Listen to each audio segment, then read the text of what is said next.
అమరావతిలోని టీడీపీ కార్యాలయంలో దేవినేని ఉమ మీడియాతో మాట్లాడుతూ మాజీ ముఖ్యమంత్రి వైసీపీ అధినేత వైఎస్ జగన్మోహన్ రెడ్డిపై మాజీ మంత్రి తెలుగుదేశం సీనియర్ నేత దేవినేని ఉమామహేశ్వరరావు తీవ్ర ఆగ్రహం వ్యక్తం చేశారు. జగన్ 5 ఏళ్లలో చేయని అభివృద్ధి కూటమి ప్రభుత్వంలో సీఎం చంద్రబాబు నాయుడు ఏడాదిలోనే చేసి చూపించారని ఉద్ఘాటించారు. 5 ఏళ్లలో ఏం చేశారో జగన్ ప్రజలకు చెబితే బాగుంటుందని చెప్పుకొచ్చారు. బెయిల్పై ఉన్న ముద్దాయి చట్టాలను కాపాడే వ్యవస్థలను బెదిరించేలా బరితెగింపు చర్యలకు పాల్పడుతున్నారని ధ్వజమెత్తారు. జగన్ తండ్రి హయాంలో పెట్టిన కేసులకు తాను ఈ రోజుకు వాయిదాలకు తిరుగుతున్నానని దేవినేని ఉమ గుర్తు చేశారు. పోలీస్ న్యాయ వ్యవస్థలు ఛాలెంజ్ గా తీసుకుని జగన్ రెడ్డిపై ఉన్న కేసులను త్వరితగతిన విచారించాలని కోరారు.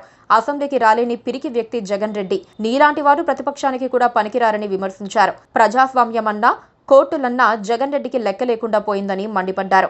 జగన్, నీ వ్యూహకర్తలు ఎవరు, ఏం చేస్తున్నారని దేవినేని ఉమామహేశ్వరరావు ప్రశ్నించారు.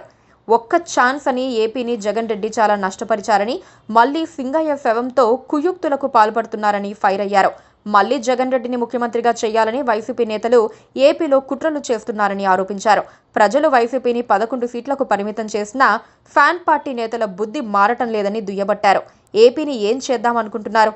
కుట్రలకు పాల్పడితే వైసీపీ నేతలను ప్రజలు తన్ని తరిమేస్తారని దేవినేని ఉమామహేశ్వరరావు హెచ్చరించారు. Please subscribe to KTV Telugu. KTV Telugu. KTV Telugu channel.